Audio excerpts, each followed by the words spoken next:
trouble entre Katangé de la rébellion M23 ainsi que les Tutsis de la rébellion M23. L'armée congolaise continue l'opération récupérée. Encore à Lubero, récupération de plusieurs entités congolaises. Nini ezali kolekana.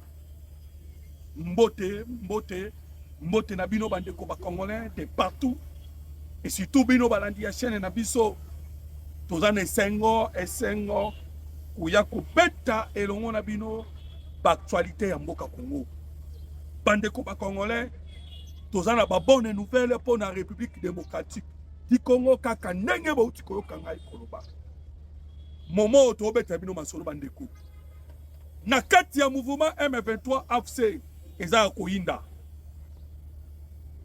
Alors on se pose la question, pourquoi na kati ya mouvement M23 AFC koyinda oyo uti wapi? Qu'est-ce qui fait que rébellion comme à niveau oyo? Est-ce que les alliés vont retomber?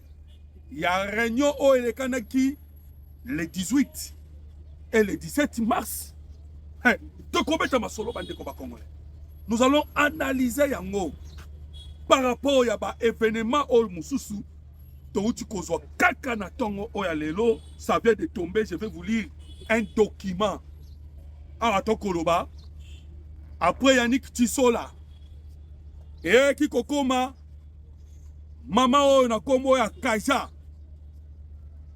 O asimba qui finance Yaba IM23. Boyebi bandeko ba Congolais. Magloire Paluku. Akufaki. Lelo. Kombo Moussousou Bimi. Et bomona ki connaît nanga a nommé directeur ya cabinet Moussousou. Alors bandeko. Tokubeta masolo na yango.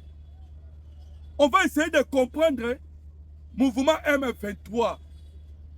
La chute aux enfers Wana et Utiwapi. Totolo ba cette descente aux enfers et Utiwapi. Toko solo la bande koba congolais. Toko beta pe sous le solo, je sais que ezako inquiété et belé ba congolais a on a zoloba.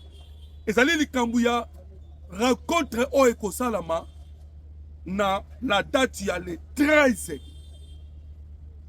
avril au Tozali, Tina Mokolo le 17. Quand avril au Tozali, rencontre Kosalama entre Baïm 23, Bandekoba Congolais, ainsi que gouvernement congolais.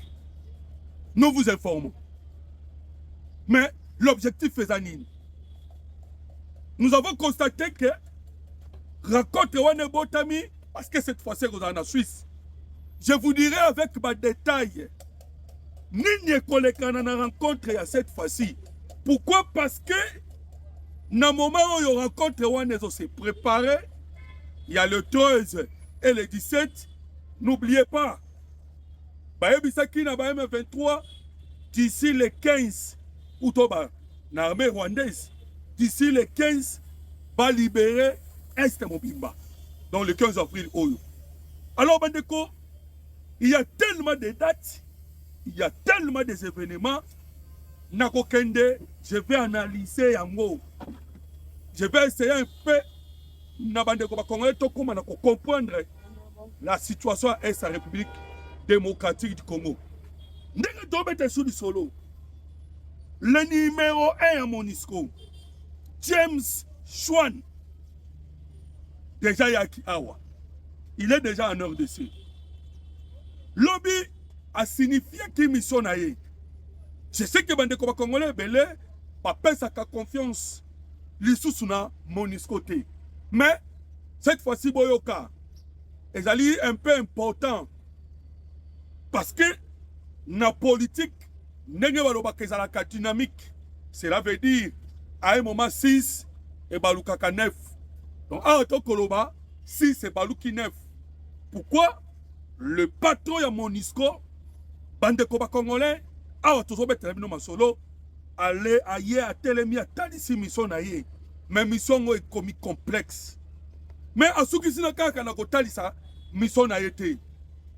Parce que je vais vous parler de 3 objectifs au Yalobi. Les 3 objectifs fixés. Et ça dit que boye ina yambala oyo ezali boye imoko particulier parce qu'il a parlé que bakosa la ba attaque ciblée. Est-ce que vous comprenez que et yeli o ezandenge mususu attaque ciblée. Alors bi baye pour ba neutraliser ba groupe armé. Deuxième mission naï. Troisième mission. Oh ezali lokola la sécurité ya ba civil. Alors, vous allez comprendre, MONUSCO aïe, Babengi ba M23 en Suisse, et l'on a le gouvernement congolais, bien sûr. En Suisse, on va parler de Uvira. Pourquoi Uvira s'est pointé et le bureau à PDD RCS installé à Uvira. Donc, on va mettre les solos congolais et on va essayer de rassembler Babilo Kouana Nyonson. Gouvernement congolais à répondre. Na préoccupation de bino ba congolais. Pour ba congolais belé ba qui même nous autres on était poussés na likangwetali ba migrants. Documents ça na otanga yon. La réponse au gouvernement congolais. Même bino bande ko bolanda biso vous étiez très inquiets pour na dossier ba migrants wana. Et ko zala bandani ba koya ko sala nini pourquoi ba migrants awa tozaboé nous avons eu la réponse. Bandeko, j'étais tellement troublé. Je me suis posé ma question. Que dire na ba Congolais ba na biso? Na likambo etali ba migrants. J'ai essayé d'informer, d'expliquer, mais le gouvernement congolais Mogo Mukolo signature vient de révéler le pourquoi ba signer document wana. Alors bandeko, laissez-moi maintenant vous demander une chose. Live Nabiso pour la sécuriser ou notre émission. Cela dépend simplement de la volonté de Congolais. Juste un petit bonjour. Oh yo kokoma. Yangone ko sala ke Sylvie a chaîne Nabiso. Alors bande ko Congolais basi ba yeba ba soutenir biso. Déjà dans moment ba déjà ba j'aime. Ba tapoter. Et bah au coma. Et ton copain sera un maton nomingi ceux qui ont rempli les 3 gestes. Au aimer, au partager, au commenter. À toi, tu peux déjà merci mingi. Nzamba Pamboulayo. Parce que c'est la survie Yachane Nabiso. Merci beaucoup d'avoir fait cela. Alors yo kasikoyo. Laissez-moi maintenant commencer par les documents au Etali Makambouya par migration. Et puis, na koyasko kozonga mbangu na yebisa yo mbutu na kati ya rébellion bandeko okozwa idete. Polémique autour d'un dispositif migratoire avec Washington. Voici les réponses du gouvernement congolais. Le gouvernement congolais de la République démocratique du Congo a clarifié les contours des dispositifs d'accueil transitoire au Babengina Congo DAT. Alors, bandeko document ça moulaï, je vais essayer un peu de résumer de sorte que bandeko Banamboka Congo va comprendre vraiment les dossiers et dispositifs migratoires temporaires parce que et transitoires tokoloba. Parce que balobi est un dispositif de migration transitoire. Bande comme Congolais sont autant documents. Balobi boye na kacha document. Les premiers arrivés sont entendus avant la fin du mois d'avril. Dans un cadre de logistique strictement encadré, les autorités assurent qu'il ne s'agira pas de mouvements massifs, mais un déploiement progressif et maîtrisé. Donc, déjà, on a fait il y a moins oyo, premier loba koya. Mais longo, est-ce que baï kovan dans le Congo? Il ne faut pas qu'on ait un opposant. Ils disent n'importe quoi. Balobi Pezali, dispositif, il y a migration transitoire. Il y a aucune explication à gouvernement congolais. Balobi est transitoire. C'est-à-dire ces gens-là, bazoa ko vanda na Congo libéré. Ils sont en transition. Il y a ce qu'on attend ngelo. Babi na premier bodo bagoya. La durée de séjour des personnes concernées varie de quelques jours à plusieurs mois. Durée na bango en Congo. Ils allaient à quelques jours à plusieurs mois. Balobi a doit au fond de liberté. Alors pourquoi? Il y a un gouvernement congolais lobby. Avec un maximum estimé à 3 et 6 mois pour les cas le plus complexes. Globalement, le dispositif lui-même est limité environ une année. Yo qu'est-ce qu'on va le souboui? Donc comprenez déjà que ils en ont ça 2 semaines bakei. Ils en ont ça 6 mois. Ba ça peut une année bazali. Donc ba ya ko vanda awa libéra terre. Là il faut dire ça na opposition pete ba yeba. Gouvernement le souboui. Face aux inquiétudes liées à la sécurité, le gouvernement affirme que chaque profil fait l'objet de vérifications approfondies. Les identités sont contrôlées et certaines personnes peuvent être exclues si elles ne répondent pas aux critères. Critères, les autorités insistent sur le fait que l'État conserve un contrôle total sur les possessifs. Oh, bah, violeur, bakoya, bah, bandit, bakoya, c'est pas ça. Gouvernement, le bibongote, c'est faux. Le gouvernement assure que les DAT n'entraînent aucune charge financière pour la RDC. Ils en charge d'Abisoté. Kinshasa présente ce dispositif comme un acte de solidarité internationale. Donc, nous avons compris pourquoi Tshisekedi a s'engagé avec les Lokouana. Alors, t'opposer acte comme un cas de solidarité internationale dans un contexte où des ressortissants congolais bénéficient également de l'accueil de d'autres pays. Ah, Tokoloba, Bandeko, Congolais, Banda Bisso, Bana Mboka Ngani, Bamboka, Yabapaya. Donc, Tochaki Yango, cadre ya, au gouvernement congolais à lobby, solidarité internationale.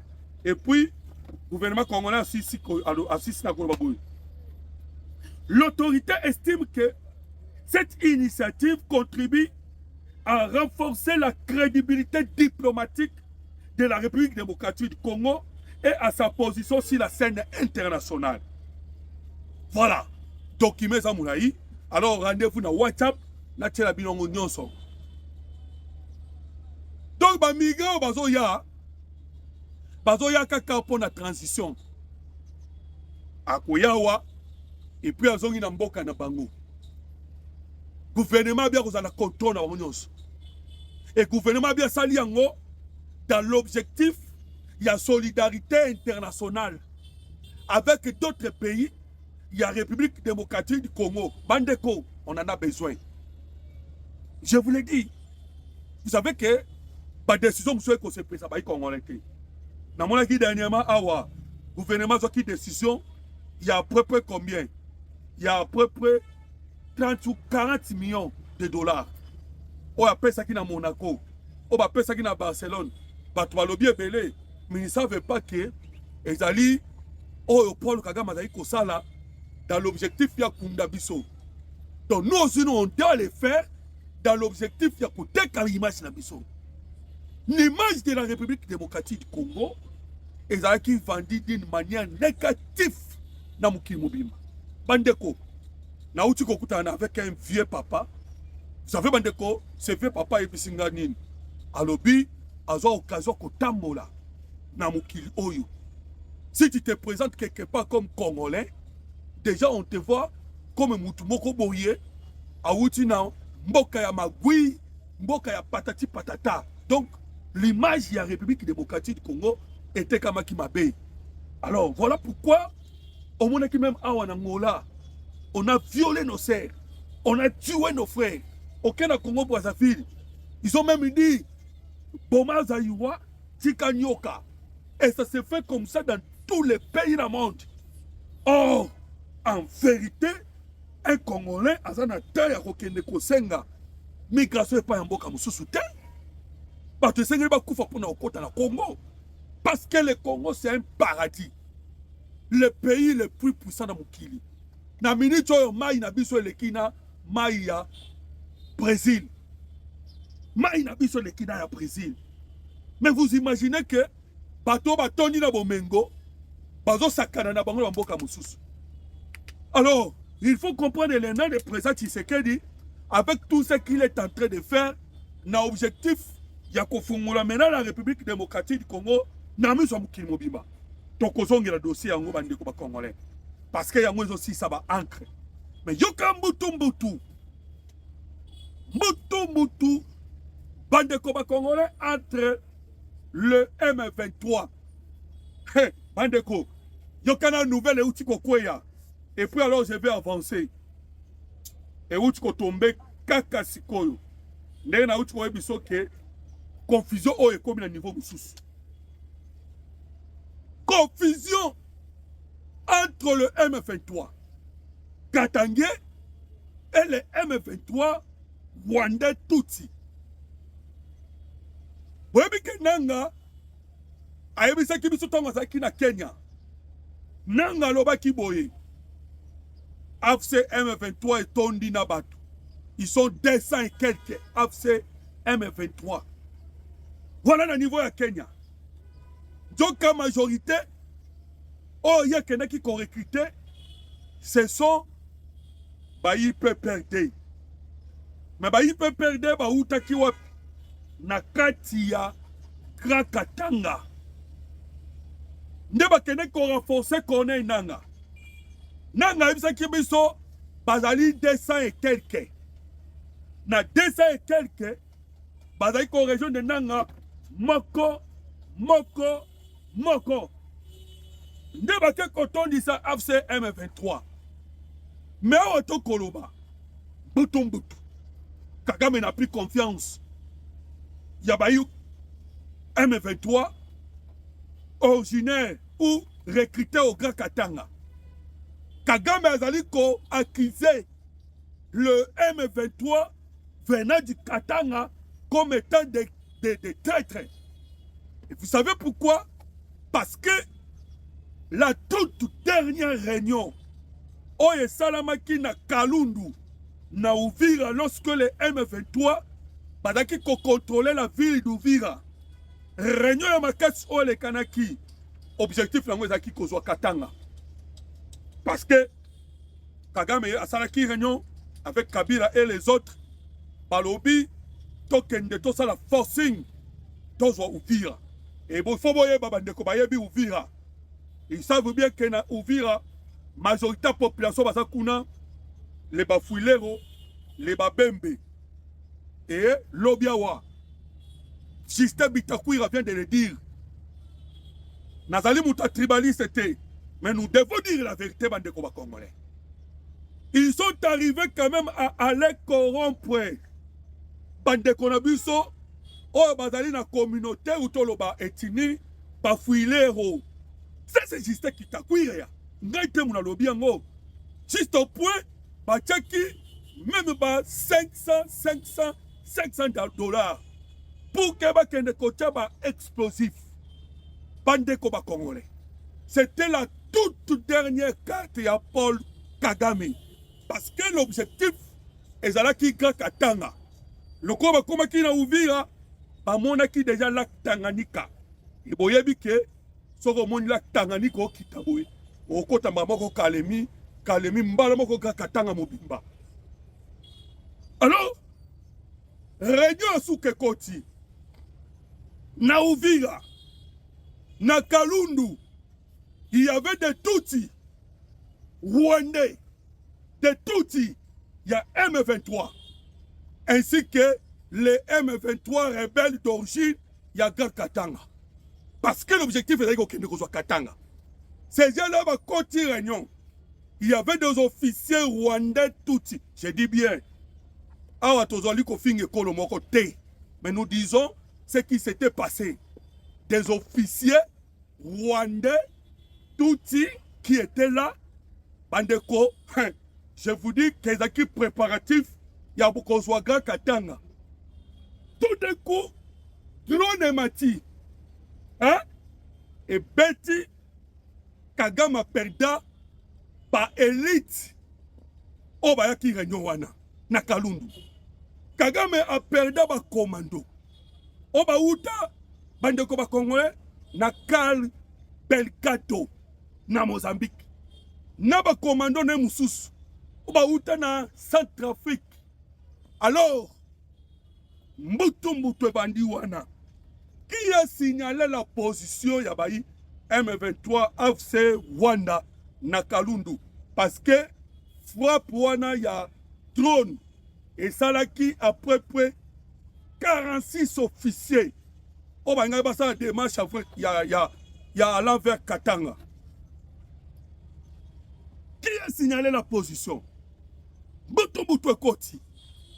Mbutu wana bandeko ba Congolais ba ekola na mama ngani o banomaki lokola mère babomiye moko 7 ans plus tard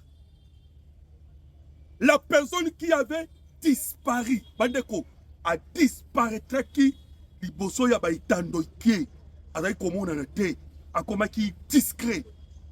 Azarias Ruberwa, le puissant homme. Il y a bras droit, il y a Paul Kagame.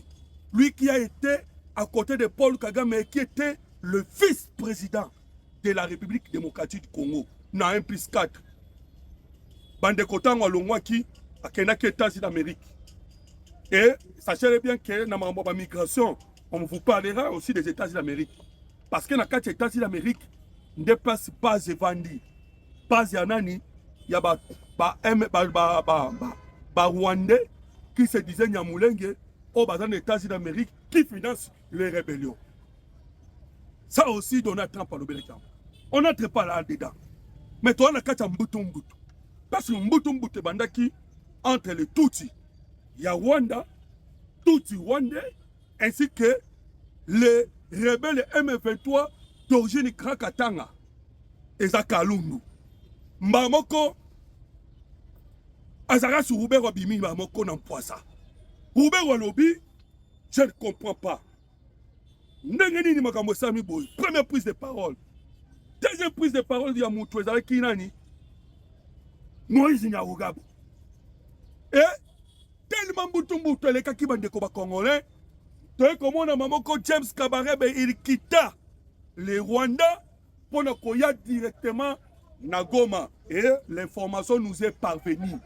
Balobi, une importante dispositif militaire qui ont accompagné une autorité rwandaise à Goma. Il faut mon dispositif wana. James Kabarebe aye abandi ko calmer les esprits. A calmer ba Tutsi rwandais M23 aussi. Tutsi rwandais M23. Rwandais et M23 parce que on ne comprend même pas. Il est Tutsi, parfois rwandais, parfois Nyamulenge, il y a en tout cas il y a confusion.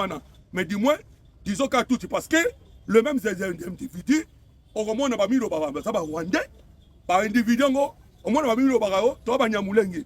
Alors Barandarabi peut être trop confus. Alors, ils étaient là. Net Batoroba Moïse Nyarugabo, Batuloko Bazaria Surubewa, Batuloko na Bamakenga. Batulokola de Willingo qui était mort. Parce que tant qu'on a fait une noté, là on doit se le dire. Mbutu bandi. Balobi, il faut chasser tout le monde. Parce que trahison Salamaki. Bana à tel point que même James Kabarebe a calmé qui situation. Et jusqu'au point que Kobengi sa Hippolyte Kanambe alias Joseph Kabila. Bandeko, Mbutu wana et bandaki ya mukie Magloire Palu kwa kufi frappe de Kalundu frappe de Mouchake frappe de Vupayande et yeko intensifier makambo oyo eliaki Willy Ngoma. Alors, mes Congolais, avant de continuer, n'attendez pas nos documents, ou est tomber tout de suite. Ils ont koinda kuna. Et moi, je comprends que Kagame peut attendre la Sima Makamboul. Je ne sais pas le pourquoi. Que Kagame peut attendre la Sima ya Mbuto Oyo. Mais il y a un document. Document bimi tout de suite. Vidéo mse bimi. Après vidéo ya Kaja. Maman wana ozaki financière. Vidéo mse bimi. Ah, toko bana minute ça derrière la toile. Mais tellement nous sommes bien éduqués. Babiso misuso yo. Moi to beta makambu ya ba sexualité zate. Mais c'est une information boyo kabande ko ba congolais. Eh. Mais na makambu tali wana to sauter. Parce que c'est des bêtises. Mais yoka au moins ndenge ba ko bomana. La pige par Sextap se poursuit au sein de la rébellion du M23.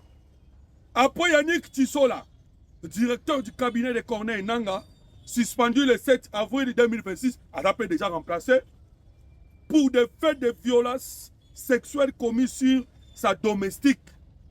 Madame Fanny Kayembe, responsable des affaires financières de la rébellion, c'est désormais autour de Jean-Luc Mouchangiro. Comment Moussou se bimi? Jean-Luc Mouchangiro. Obe Bakangi. Yebe Balongo Lissous. Qu'est-ce qui s'est passé? Yokan de Congolais. Osro, c'est un Hutu. Ces jeunes Hutus occupent les postes stratégiques des persécuteurs de taxes pour la rébellion dans le carré minier de Rubaya. Dans une vidéo d'une durée de 5 minutes, 40 secondes, on perçoit M. Machangiro en compagnie d'une femme clairement identifiée en plein ébat sexuel. Pour plusieurs analystes avertis, cette série de scandales à caractère sexuel ne relèverait pas du hasard. Ils estiment qu'elle s'inscrirait dans une stratégie plus large visant à fragiliser et à discréditer certains cas de Congolais au sein de la rébellion afin de faciliter leur éviction progressive. Voilà pourquoi Batmusu Baolo Bake n'a qu'à dossier Oyo. Tout le monde a une clarté.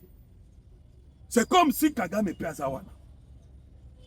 Alinga Longola, ça la purge.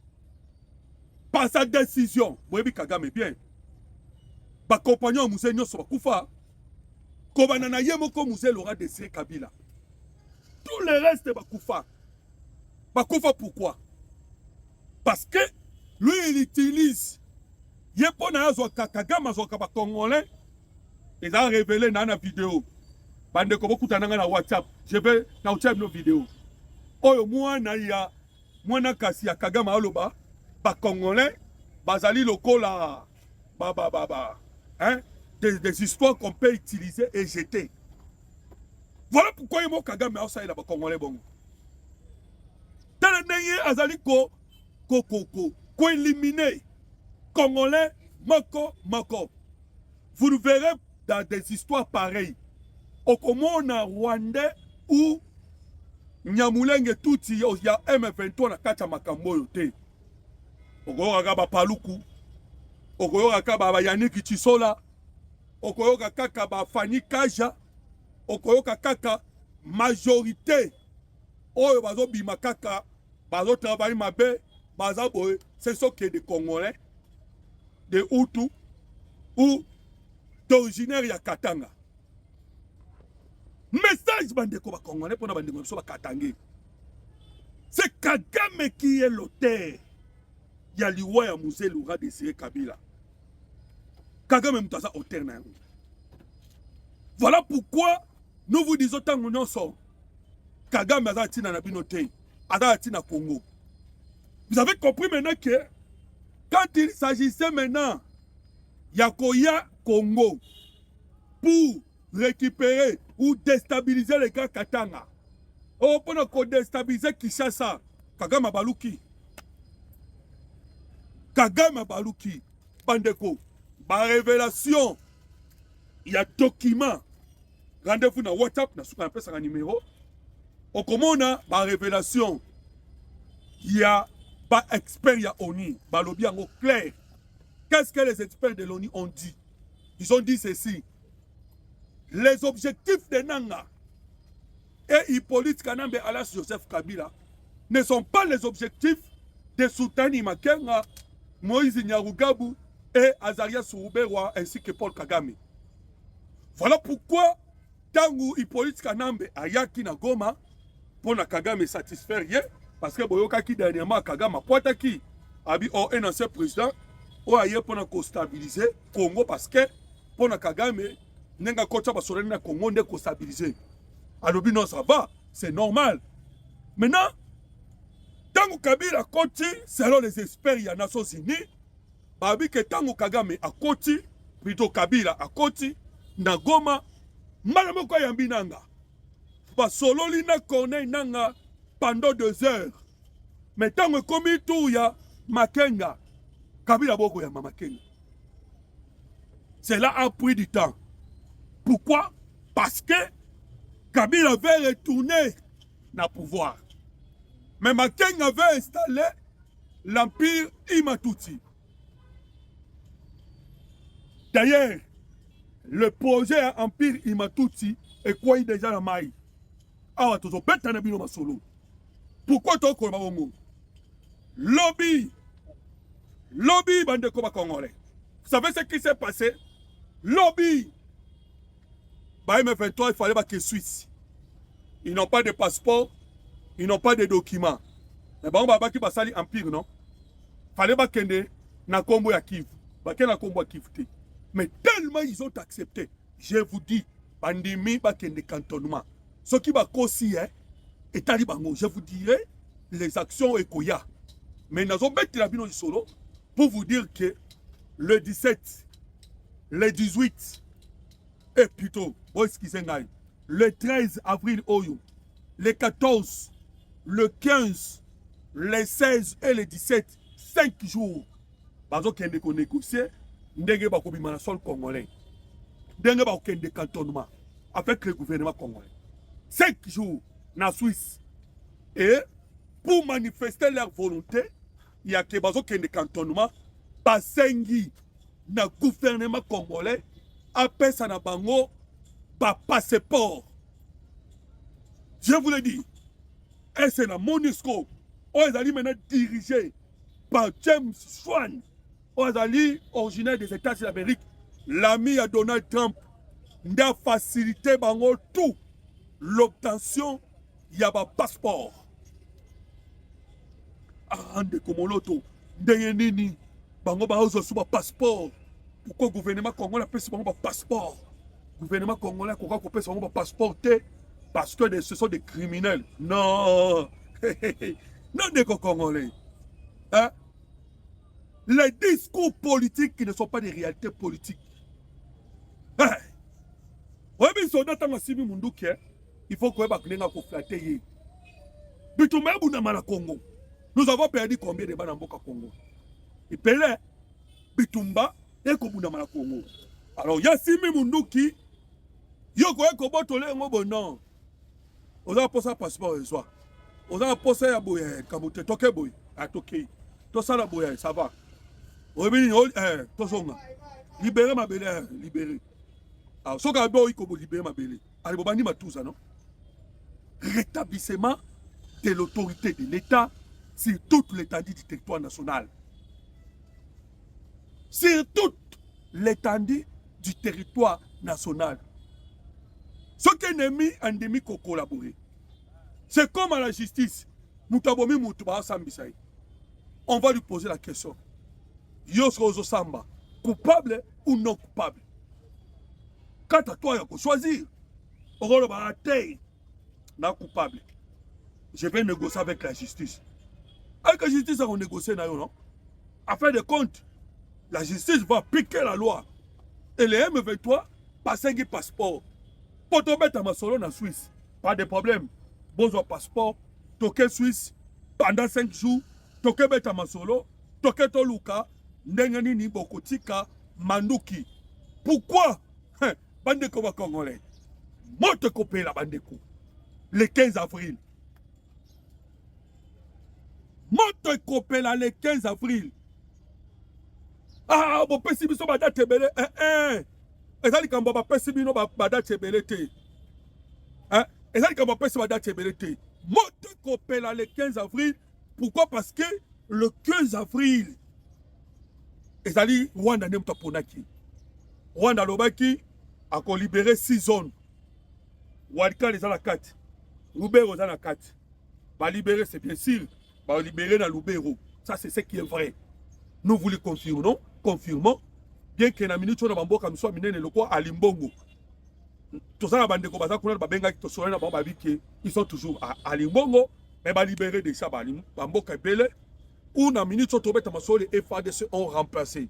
Alors, on va voir avec toutes les manœuvres, au Kigali à Kosala, pour na makambo Tali, les retraits naïe, Azo Sala Yangome, de toutes les façons, Bazali Kozonga, Bazali Kokite. Alors, le 15 avril, ils ont qui prévu, Basala Basili Sabatuna Bango, le 15 avril. Alors vous allez maintenant constater que Kagame parle là qui de sa part. Oui, je suis d'accord avec Kobimisa Basoda dans le sol congolais. Mais il y a un problème.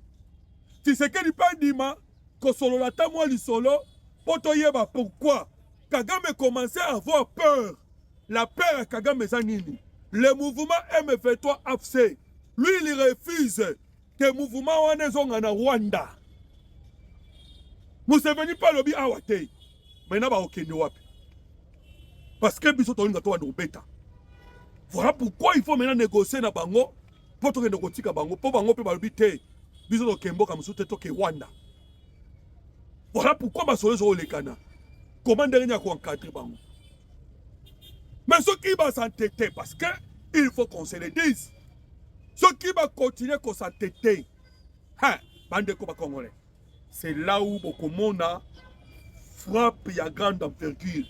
Je vous informe que patron Otouana Molelo et ça drone moko au jamais au coquille qu'on résister.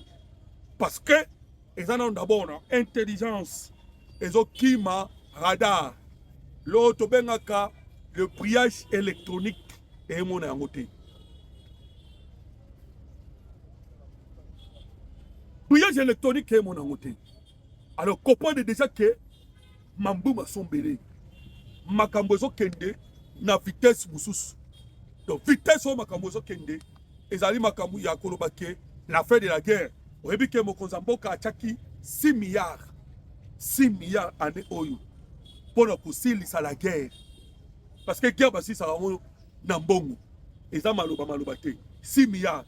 Et les 6 milliards mokonzamboka sa achaki en place pour mettre la fin à la guerre. Alors vous comprenez déjà que dans le temps kende bouye, tozo kende aussi ça la guerre dans la République démocratique du Congo. Bravo na mokonzambo kabande ko ba congolais. Pourquoi a tombé trabino masolo mbela ya population congolaise. On a dit Kambwetali, Constant Moutamba et si Ekokisami. Lobia wa déjà on commence déjà à traiter son problème. Tout l'andango de près parce que et bien là, les Congolais sont moloto, yebisa biso, dossier ya Konsamu Tambese commis à niveau nini. Voilà pourquoi je vous informe pour vous dire que moi Namboka azobima karaté parce que mbela bino mokonzamboka ayoki yango. Le président ayebi que il est innocent. Mokonzamboka ayebi que aza innocent. Et voilà pourquoi on vous dit que mbela na ye ese ezali koyokana et pas ya mokonzi Yamboka pour sa sortie. Alors c'était avec plaisir bande ko ba congolais ko beta na bino masolo Yamboka Congo mboka na bino mboka na biso. Appelez-nous na plus 243 89 40 330 80.